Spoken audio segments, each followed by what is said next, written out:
नमस्कार विद्यार्थी मित्रांनो, मी सुहास मारवाडे, माध्यमिक शिक्षक गणित. आज आपण या व्हिडिओमध्ये पूर्व माध्यमिक शिष्यवृत्ती परीक्षा इयत्ता 8वी यामध्ये संख्या रेषा यावरील जी उदाहरणे आहोत ती उदाहरणे आपण पाहणार आहोत.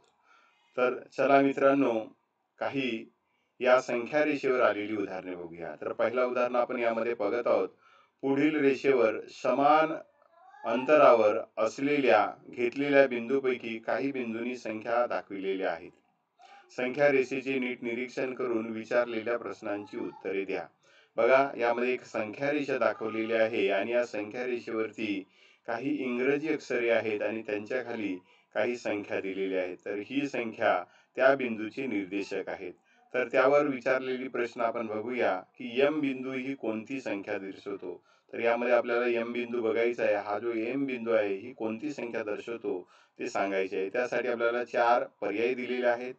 ऋण 4/5 पहिला पर्याय, दुसरा आहे ऋण 2/5, तिसरा पर्याय आहे 2/5 आणि चौथा जो पर्याय आहे तो आहे ऋण 3/5.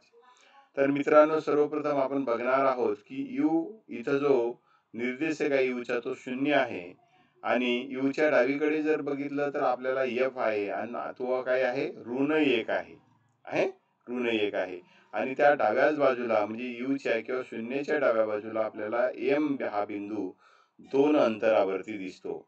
आता बघा, सर्वप्रथम इथं ऋण 1 दिलेला आहे, डावीकडे असल्यामुळे इकडे ऋण संख्या असणार आहेत आणि त्यामुळे इथं ऋण 1 आहे. तर ऋण 1 दिलेला आहे, हा किती अंतरावर आहे असे बघू आपण. तर इथं बघा, पहिला भाग आहे, दुसरा भाग, तिसरा भाग, चौथा भाग आणि पाचवा भाग. म्हणजे यू ते एफ पर्यंत 5 भाग केलेले आहेत आणि प्रत्येक जो भाग असणार आहे तो काय आहे 5 भाग आहे. त्यापैकी ए, आता इथं 5 ऋण 1 म्हणजे काय 5 भागापैकी 5 आहे आणि तो डावीकडे असल्यामुळे ऋण आहे. त्याच्यामुळे आपण इथं बघू 5 भागापैकी 5, परंतु ऋण काय लिहिलेलं आहे तर तो डावीकडे आहे आणि डावीकडील संख्या ह्या ऋण असतात. म्हणूनच याची जी किंमत आहे ऋण 5/5, याची किंमत काय असणार आहे ऋण 1. तर हा ऋण 1 आहे, एफ हा ऋण 1 आहे. मग आता एम किती असणार आहे यावरून आपल्याला अंदाज आहे. मग ए काय असणार आहे त्या 5 भागापैकी 1 भाग म्हणजे ऋण, डावीकडे असल्यामुळे ऋण. तर मग इथं ऋण 1/5. एम काय असणार आहे तर तसा दुसरा भाग आहे म्हणजे ऋण 2/5. तर एम हा विचारलेला आहे. सी जर पाहिलं तर 3 ऋण 3/5, डी जर पाहिलं तर ऋण 4/5. तर अशा पद्धतीने आपल्याला हे बिंदू काढता येतात, परंतु आपल्याला इथे एम बिंदू विचारलेला आहे आणि त्यामुळे एम बिंदूचे आपल्याला निर्देशक लिहायचं आहे. तर एम हा बिंदू शून्याच्या डावीकडे 2 अंतरावर आहे आणि प्रत्येक जे अंतर आहे ते 5, एकूण 5 भाग पाडत असल्यामुळे प्रत्येक जो असेल तो 1/5 असेल. तर 1/5 आणि 2 अंतरावर आहे, परंतु डावीकडे आहे म्हणजे ऋण 2. म्हणून ऋण 2 गुणिले 1/5 म्हणजे ऋण 2/5 या बिंदूवर एम हा बिंदू असणार आहे किंवा हे अंतर जे आहे हे एम या बिंदूवर. म्हणून पर्याय क्रमांक जो 2 आहे हे पर्याय क्रमांक 2 हे अचूक पर्याय असणार आहे. तर अशा पद्धतीनेच आपल्याला अशी उदाहरणे सोडवायची आहेत. चला, याच संख्या रेषेवरती दुसरा एक उदाहरण आलेलं आहे आपल्याला. बघा, संख्या रेषा तीच आहे, उदाहरण दुसरं आलेलं आहे. तर इथं तुम्हाला माहित आहे की किती भाग पाडलेले होते आपण 5 भाग पाडलेले होते म्हणजे प्रत्येक भाग हा 1/5 होता.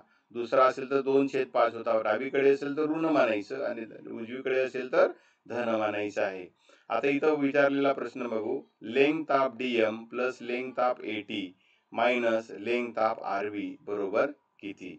तर बघा इथं लेंग्थ ऑफ डीएम, डीएम म्हणजे हा बघा डी कुठं आहे तो बघायचं, डी आणि हा एम. बघा, प्रत्येक भाग जो आहे तो भाग किती आहे 2 म्हणजे 1/5 आहे. इथं 2/5 येईल कारण डी आणि एम यामध्ये बघा सी बिंदू मधात आहे 1 आणि 2, तर तो 2/5 येईल. ए टी जो आहे ए आणि टी बघा तोही 2. आता इथं हा 1 आहे आणि 2 आहे तर ऋण 1/5 आणि धन 1/5 म्हणजे तो पण 2/5 असणार आहे. कारण अंतर हे कधीही धन असते ते ऋण नसते. म्हणजे 2/5 अधिक 2/5 बरोबर किती झालं 4/5 वजा आर व्ही आणि आर व्ही काय आहे 1/5. तर 4/5 मधून 1/5 गेलं तर ते काय येणार आहे 3/5 आणि 3/5 बरोबर काय असणार आहे संख्या आपल्याला 3/5 म्हणजे जे पर्याय क्रमांक आहे तो असणार आहे 0.6. जर आपण पाहिलं तर बघा इथं 0.6 येतो. तर पर्यायी क्रमांक जो 2 आहे तो 2 आहे 0.6. इथं 4 पर्यायी क्रमांक लिहिलाय तर 0.6 हा योग्य पर्यायी क्रमांक आहे. आता यामध्ये पुन्हा आपण एक बघू, 30 संख्या रेषा आहेत. एका संख्या रेषेवरती 3 प्रश्न विचारलेले आहेत. याच्यामध्ये बघा, ज्या बिंदूचे निर्देशक विरुद्ध संख्या येतात त्या बिंदूच्या जोड्यापैकी अयोग्य जोड्या कोणती? तर यामध्ये आपल्याला पर्याय दिलेला आहे. पहिला पर्याय एफ आणि व्ही, दुसरा पर्याय आर व डी, तिसरा पर्याय एम व एस आणि चौथा जो पर्याय आहे तो आहे सी व टी. आता याच पर्यायापैकी अयोग्य जोडी ओळखायची, योग्य नाही.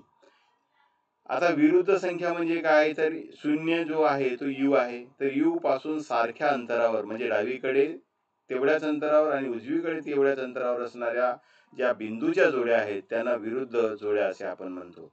तर बघा, एफ आणि व्ही, तर एफ हा एक अंतरावर आहे इथून आणि व्ही सुद्धा एक अंतरावर आहे, एक डावीकडे एक उजवीकडे, त्याच्यामुळे पर्याय क्रमांक 1 हा योग्य आहे. आर आणि डी, तर बघा इथे यू पासून आर हा बिंदू आहे 1 2 3 4, उजवीकडे 4 आणि डी हा बिंदू 1 2 3 4, डावीकडे 4, म्हणजे हे सुद्धा योग्य जोडी आहे. आता एम आणि एस बघू, तर एम हा जर पाहिलं तर डावीकडे 2 अंतरावर आहे आणि एस हा जर पाहिलं तर हा सुद्धा 2, म्हणजे हे सुद्धा येईल. आता चौथं जर पाहिलं तर सी व टी. आता सी व टी मध्ये आता बघा, यू हा 3 अंतरावर आहे डावीकडे आणि इथं टी जो आहे हा एकाच अंतरावर आहे, त्याच्यामुळे पर्याय क्रमांक 4 हे अयोग्य जोडी होईल, कारण यामध्ये हे विरुद्ध बिंदू नाहीत, कारण ते सारख्या अंतरावर नाही डावी आणि उजवीकडे, आणि त्यामुळे पर्याय क्रमांक 4 हे योग्य पर्याय क्रमांक असणार आहे.